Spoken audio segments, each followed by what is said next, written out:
बिस्मिल्लाहिर्रहमानिर्रहीम। अस्सलाम वालेकुम। आज हम फर्स्ट ईयर इकनॉमिक्स में हमने लास्ट टाइम पढ़ा था, डिमांड पढ़ा था, सप्लाई पढ़ा था, डिमांड की शिफ्टिंग पढ़ी थी, डिमांड की मूवमेंट पढ़ी थी। इसके अलावा हमने सप्लाई की शिफ्टिंग पढ़ी थी, सप्लाई की मूवमेंट भी पढ़ी थी। अच्छा, आज एक इम्पॉर्टेंट टॉपिक हम डिस्कस कर रहे हैं जिसका नाम है मार्केट इक्विलिब्रियम। ठीक है, मार्केट इक्विलिब्रियम या इसको हम कहते हैं प्राइस डिटर्मिनेशन भी कहते हैं कि इसके थ्रू प्राइस सेट होती है। ठीक है, इसको हम इक्विलिब्रियम प्राइस भी कहते हैं अगर आपसे पूछे, और इसको हम मार्केट प्राइस भी कहते हैं। इन सब का मतलब सेम है बेसिकली। ये अगर हम बात करें मार्केट इक्विलिब्रियम की, तो market equilibrium is the state का मतलब ये वो कंडीशन किसी मार्केट की बताती है जहां पर where the supply in the market is equal to the demand. Market equilibrium एक ऐसी स्टेट है, एक ऐसी कंडीशन है मार्केट की, एक ऐसे हालात है मार्केट के जिसमें एग्जैक्टली जो क्वांटिटी सप्लाई यानी कि सेलर जितनी सप्लाई कर रहा है वो बराबर है डिमांड के, यानी कि quantity demand is equal to quantity supply. जब क्वांटिटी डिमांड और क्वांटिटी सप्लाई इक्वल होते हैं तो उसको हम क्या कहते हैं, मार्केट इक्विलिब्रियम। बात समझ में आ रही है? तो मार्केट इक्विलिब्रियम हमने क्या बात डिस्कस की कि मार्केट इक्विलिब्रियम क्या होता है कि a price where quantity demand is equal to quantity supply. एक ऐसी प्राइस जहां पर क्वांटिटी डिमांड और क्वांटिटी सप्लाई इक्वल हो जाएं तो उसको मार्केट प्राइस कहते हैं। बेसिकली मार्केट के अंदर दो फोर्सेस होती हैं। फोर्सेस मतलब टू पर्सन्स को हम डिस्कस करते हैं। एक होता है बायर, एक होता है सेलर। बायर की क्या ख्वाहिश होती है? बायर की ये ख्वाहिश होती है कि वो मिनिमम प्राइस पे कोई भी प्रोडक्ट जो उसकी डिज़ायरेबल प्रोडक्ट है उसको परचेज करे, ख़रीदे। और सेलर की क्या प्राइस है कि वो जो चीज़ मार्केट में सप्लाई कर रहा है उसको वो अपनी फेवरेट प्राइस पे या अपनी मैक्सिमम प्राइस पे, ज़्यादा से ज़्यादा प्राइस पे बेचे ताकि उसको ज़्यादा से ज़्यादा प्रॉफिट हो। बात समझ में आ रही है? मार्केट के अंदर दो फोर्सेस होती हैं, एक बायर होता है, एक सेलर होता है। ठीक है, आप किसी भी मार्केट की बात कर लो, आप ये जो सब्जी की मार्केट है, वेजिटेबल की मार्केट है, इसमें देख लो, फ्रूट मार्केट देख लो या मोबाइल मार्केट देख लो, तो वहाँ पर भी हर जगह आपको दो, एक सब्जी बेचने वाला आदमी वो सेलर है, एक उससे ख़रीदने वाला हाउस होल्ड कोई भी ख़वातीन हो सकती है या कोई भी मर्द हो सकता है, वो बायर है। इसी तरह कपड़े की मार्केट में कपड़ा बेचने वाला सेलर है, कपड़ा खरीदने वाला उसका बायर है। इसी तरह मोबाइल मार्केट के अंदर एक सेलर और बायर है। तो मार्केट कहते ही उसको है। मार्केट क्या है? A market is a place where buyer और seller comes together for buying and selling goods and services. ठीक है, मार्केट किसको कहते हैं? Market is a place where buyer and seller comes together for buying and selling goods and services at particular price. Clear हो गई बात? Market एक ऐसी जगह होती है जहां पर बायर और सेलर आते हैं और वो किसी एक पर्टिकुलर प्राइस पर, किसी एक मखसूस प्राइस पर किसी चीज प्रोडक्ट को सेलर सेल करने के लिए तैयार होता है, बायर करने के लिए तैयार होता है। तो ऐसी प्राइस को इक्विलिब्रियम प्राइस कहते हैं। ठीक है, पहले तो हमने सबसे पहले मार्केट को समझना है। मार्केट क्या है? Market is a place where buyer and seller comes together for buying and selling goods and services at particular price. ठीक है, अब मार्केट इक्विलिब्रियम क्या है? मार्केट इक्विलिब्रियम क्या है? मार्केट इक्विलिब्रियम एक ऐसी स्टेट है, एक ऐसी मार्केट की कंडीशन है जिसके अंदर बायर उस प्रोडक्ट को एक सर्टेन प्राइस पे खरीदने के लिए तैयार होता है और सेलर अपनी प्रोडक्ट को एक सर्टेन प्राइस पे बेचने के लिए तैयार होता है। तो उसी को मार्केट का कहते हैं कि इसने प्राइस डिटर्मिनेशन डिटरमाइंड होती है इससे, तो इसको प्राइस डिटर्मिनेशन कहते हैं, इसको इक्विलिब्रियम प्राइस भी कहते हैं या इसको मार्केट प्राइस भी कहते हैं। क्लियर हो गया? अगेन हमें पहले मार्केट को समझना है। मार्केट क्या है? Market is a place where buyer and seller comes together for buying and selling goods services. जहां बायर और सेलर दोनों आते हैं और वो किसी पर्टिकुलर प्राइस पे किसी चीज़ को बेचने और खरीदने के लिए तैयार हो जाते हैं, तो वो इक्विलिब्रियम प्राइस कहलाता है। और उस इक्विलिब्रियम प्राइस को प्राइस डिटर्मिनेशन भी कहते हैं और उस इक्विलिब्रियम प्राइस को मार्केट प्राइस भी कहते हैं। ठीक है, अब ये तो बात हमने समझ ली। अब हम इसको थोड़ा सा ग्राफ से समझते हैं। हम इसको ग्राफ से समझते हैं कि इसका शेड्यूल और ग्राफ किस तरह से बनता है। ठीक है, तो हम इजी कॉम्बिनेशन ले लेंगे। तो सबसे पहले हम, आपको पता है कि हमें इकोनॉमिक्स में अगर हमसे ये लॉन्ग क्वेश्चन आंसर में मार्केट इक्विलिब्रियम पूछता है तो हमें शेड्यूल बनाना पड़ेगा।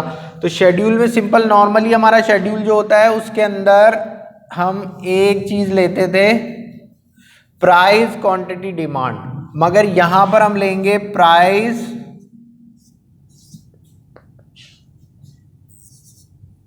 क्वांटिटी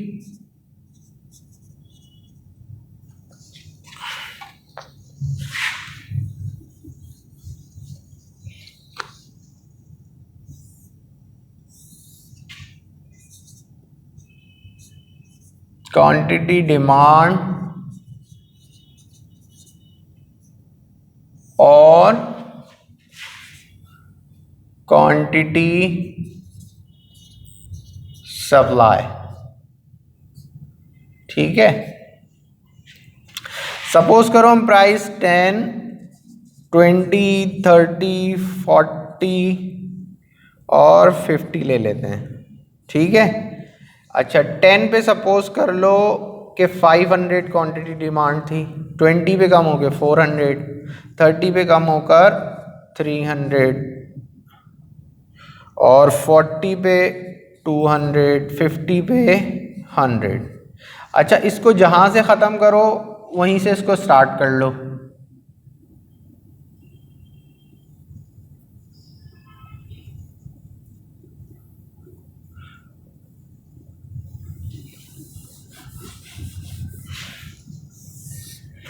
ये हमने लिया क्वांटिटी डिमांड, इसको हमने लिया क्वांटिटी सप्लाई।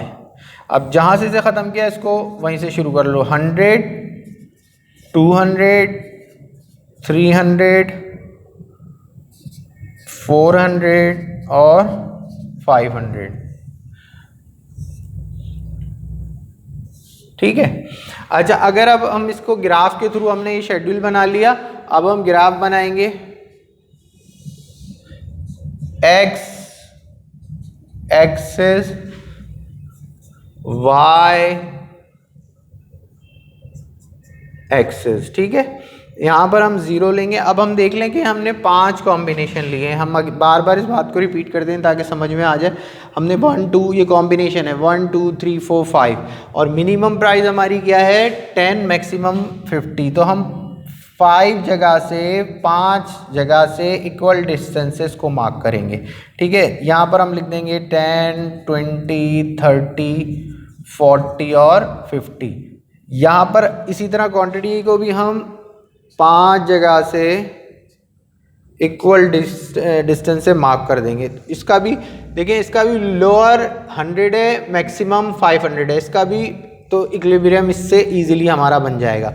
तो हमें 100 से 500 तक इस पर ड्रॉ करना है। तो हम क्या करेंगे 100, 200, 300, 4 और 500।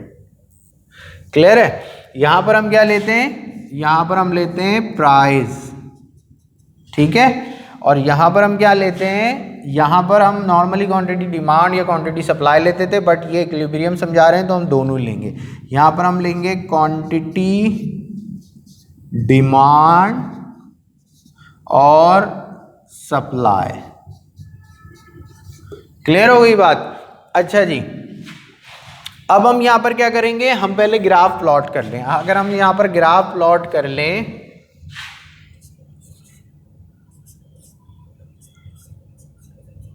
तो अगर हम पहले डिमांड का ग्राफ प्लॉट करें तो प्राइस और क्वांटिटी डिमांड को देखेंगे। देखें प्राइस जब कितनी थी, प्राइस 10 थी, तो क्वांटिटी डिमांडेड कितनी थी, जब चीज़ सस्ती थी तो लोग उसको बहुत ज़्यादा खरीद रहे थे, तो ये ऑलमोस्ट इधर।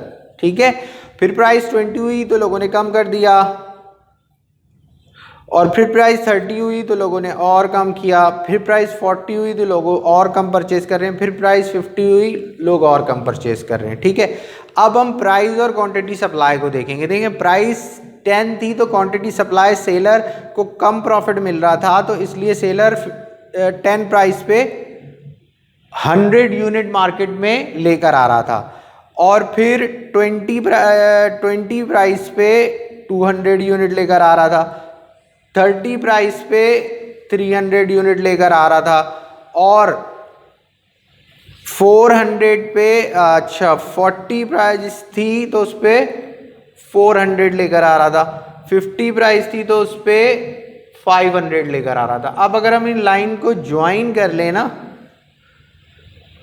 अगर हम इन लाइंस को ज्वाइन कर लें तो हमारे पास एक कर्व आ जाएगा जो एक जगह पर इंटरसेक्ट करेगा। तो वो कौन सी प्राइस जहाँ ये इंटरसेक्ट कर रहा है, वो है 30, जिसपे ये 300। ये प्राइस क्या कहलाती है, इक्विलिब्रियम प्राइस। ठीक है, एक ऐसी प्राइस जहां पर क्वांटिटी डिमांड और क्वांटिटी सप्लाई इक्वल हो जाएं, ठीक है, उसको हम इक्विलिब्रियम प्राइस कहते हैं। यही वो प्राइस है, यही वो इक्विलिब्रियम प्राइस है जिस पर सेलर रेडी टू सेल है और जिस पर बायर रेडी टू बाय है। क्लियर हो रही है बात। अगर हम इसको यहाँ देखें तो जब 10 प्राइस थी तो क्वांटिटी डिमांड कितनी थी, क्वांटिटी डिमांड थी हमारी 500, और सेलर को जो है उसमें 10 रुपये में कोई प्रॉफिट नहीं दिख रहा था तो वो 100 यूनिट ला रहा था, तो ये शॉर्टेज हो जाएगी। तो शॉर्टेज कितने यूनिट की थी मार्केट में, एस फॉर शॉर्टेज 400 यूनिट की। जब थोड़ी सी प्राइस बढ़ी 20 हुई तो सेलर मोटिवेट हुआ, उसका प्रॉफिट बढ़ा, तो वो 200 मार्केट में सप्लाई कर रहा है, 400 की डिमांड थी, अभी भी शॉर्टेज है 200 की। क्लियर है। अच्छा, फिर 30 प्राइस एक ऐसी प्राइस है जिस पर जितना मार्केट में बायर ला रहा था उतना ही सप्लायर उसको सप्लाई कर रहा था, बायर उतना ही खरीद रहा था, तो ये हमारी इक्विलिब्रियम प्राइस होगी। ठीक है जी। और अगर हम नीचे आए तो अब जब 40 प्राइस हो गई तो गुड्स काफ़ी एक्सपेंसिव हो गई, तो बायर को इतना अट्रैक्शन उसमें नहीं दिख रही, तो वो कम यूनिट डिमांड कर रहा है, बट सेलर का प्रॉफिट मार्जिन बढ़ गया है तो उसको ज़्यादा अट्रैक्शन दिख रही है, वो मार्केट में ज़्यादा लेकर आ रहा है, तो ये चीज़ कहलाती है सरप्लस। ठीक है। और इसी तरह 50 प्राइस पे 100 यूनिट थे, यहां पर कितने का सरप्लस है, 200 का, और यहां पर कितने का सरप्लस है, 400 का। ठीक है जी।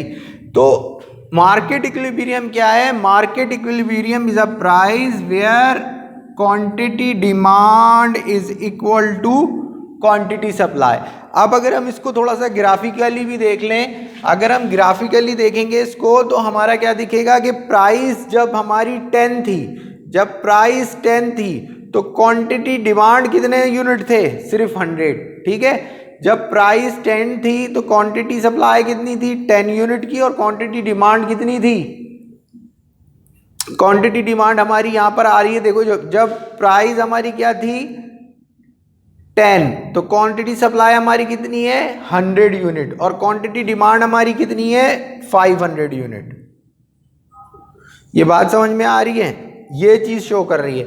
तो यहां पर क्वांटिटी सप्लाई है 100 यूनिट, जबकि क्वांटिटी डिमांड है 500 यूनिट, तो यहां पर क्या हो रहा है, शॉर्टेज हो रही है, ये हिस्सा शॉर्टेज को बता रहा है। फिर जब प्राइस और बढ़ी, अगर हम इस ग्राफ पे आए, जब प्राइस और बढ़ी तो ऑलमोस्ट हमारी 200 क्या है यूनिट मार्केट में सप्लाई हो रहे हैं, और डिमांड कितनी थी 400 यूनिट की। ठीक है। स्टिल अभी मार्केट के अंदर गैप है, शॉर्टेज है। अच्छा, फिर जब 30 प्राइस हुई, ये वाहिद प्राइस है जिसपे quantity demand is equal to quantity supply, यानी कि इक्विलिब्रियम। अब इसी तरह देखें, ये डिमांड कर्व हमारा चल रहा है, ये सप्लाई कर्व चल रहा है। अब अगर 40 है, 40 जब प्राइस हुई तो डिमांड कितने यूनिट की थी, 200 यूनिट की। ठीक है। डिमांड कितने की थी 200 की, और मार्केट में कितने सप्लाई कर रहा था वो 400 यूनिट सप्लाई हो रहे हैं, यानी कि यहाँ पर सरप्लस है, ज़्यादा यूनिट सप्लाई हो रहे हैं, क्योंकि प्रोड्यूसर को प्रॉफिट मिल रहा है, प्रोड्यूसर मार्केट में ज़्यादा ला रहा है, और प्राइस ज़्यादा है तो कंज्यूमर जो है उसको कम डिमांड कर रहा है। ठीक है। इसी तरह से हम क्या करेंगे, जब प्राइस और बढ़ी 50 हुई तो प्रोड्यूसर को प्रॉफिट दिखने लगा, उसने मार्केट में सप्लाई ज़्यादा यूनिट करे तो 500 यूनिट वो सप्लाई कर रहा है, जबकि डिमांड कितनी है जस्ट 100 की, तो 400 यूनिट यहाँ पर क्या हो रहा है, सरप्लस हो रहे हैं। ठीक है। ये भी सरप्लस का एरिया बताता है, ये भी सरप्लस का एरिया बताता है। फिर जब सरप्लस होता है या शॉर्टेज होती है तो इसको स्टेबल करते हैं, इसको स्टेबल प्राइस भी कहते हैं। इसको क्या कहते हैं? Stable price. एक स्टेबल प्राइस है जो इक्विलिब्रियम प्राइस है। अगर नीचे होगी अगर यहां पर प्राइस कम होगी तो सप्लाई यूनिट कम होंगे और डिमांड यूनिट ज़्यादा होंगे, तो ऑटोमेटिकली प्राइस इंक्रीज होना शुरू हो जाएगी। क्योंकि जब प्राइस इंक्रीज होगी तो क्या होगा? प्रोड्यूसर मोटिवेट होगा तो उसको मार्केट मिला है। तो ये खुद से स्टेबल प्राइस होती है, जिसको एडम स्मिथ ने इनविजिबल हैंड भी बोला है। तो इनविजिबल हैंड क्या होते हैं कि कोई आदमी बराह रास्त किसी को मोटिवेट करने नहीं आता मार्केट में कि यार तुम अच्छा 100 में नहीं खरीद रहे तो 50 में खरीद लो। वो खुद से मोटिवेट होता है जब प्राइस कम होती है, और अगर प्राइस बढ़ती है तो वो खुद से डीमोटिवेट होता है। ठीक है जी। तो ये इनविजिबल हैंड होते हैं जो इनको मार्केट फोर्सेस भी कहा जाता है। ठीक है, जो मार्केट फोर्सेस होती हैं ये हमेशा प्राइस को स्टेबल पॉइंट पे लेकर आती हैं। स्टेबल मींस इक्विलिब्रियम पॉइंट पे लेकर आती हैं, जहां पर buyer is ready to buy हो और seller is ready to sell हो। ऐसी प्राइस जहां बायर रेडी टू बाय हो और सेलर रेडी टू सेल हो, उसको हम क्या कहते हैं? उसको हम कहते हैं इक्विलिब्रियम प्राइस। बात समझ में आ रही है? इक्विलिब्रियम प्राइस क्या होती है? कि ऐसी प्राइस जहां quantity demand is equal to quantity supply. Equilibrium price क्या होती है? इक्विलिब्रियम प्राइस ये होती है जहां क्वांटिटी डिमांड बराबर है क्वांटिटी सप्लाई के। क्लियर है? और इसको मार्केट प्राइस भी बोलते हैं और इसको इक्विलिब्रियम प्राइस भी बोलते हैं। ठीक है जी। अक्सर ये एमसीक्यूज में भी पूछ सकता है आपसे, या शॉर्ट में या लॉन्ग में, what does it mean about market price, equilibrium price, how to determine the price, या स्टेबल प्राइस। तो आपको ये पता होना चाहिए कि स्टेबल प्राइस, मार्केट प्राइस और price determination, they all are same. ये एक ही चीज़ को बता रहे होते हैं जिसको हम डिस्कस कर रहे हैं, market equilibrium price. Market equilibrium price क्या होती है? एक ऐसी प्राइस जहां quantity demand is equal to quantity supply. अगर क्वांटिटी डिमांड और क्वांटिटी सप्लाई इक्वल होंगे तो डिमांड कर्व और सप्लाई कर्व आपस में क्या करेगा? इंटरसेक्ट करेगा। जहां पर ये दोनों इंटरसेक्ट करते हैं उस पॉइंट को इक्विलिब्रियम पॉइंट कहते हैं। एक ऐसा पॉइंट जहां क्वांटिटी डिमांड और क्वांटिटी सप्लाई एक दूसरे को इंटरसेक्ट करते हैं उसको इक्विलिब्रियम कहते हैं। जरूरी नहीं है कि आप अलग से कोई कॉम्बिनेशन लो, कोई जरूरत नहीं है, जो मैं ले रहा हूं वही ले लें आप। कोई भी एक ऐसी प्राइस अगर अपने से भी प्रैक्टिस में लेना है तो एक प्राइस पे आकर नॉर्मली 5 का कॉम्बिनेशन लो और एक प्राइस पर आकर क्वांटिटी डिमांड और क्वांटिटी सप्लाई के कर्व को इंटरसेक्ट कराओ। जब तुम क्वांटिटी डिमांड और क्वांटिटी सप्लाई के कर्व को इंटरसेक्ट कराओगे तो वो इक्विलिब्रियम प्राइस कहलाएगी। ठीक है जी। Thank you so much. और इंशाल्लाह अब हम अपना नेक्स्ट लेक्चर अपनी नेक्स्ट क्लास में डिस्कस करेंगे। Thank you so much. अस्सलाम वालेकुम।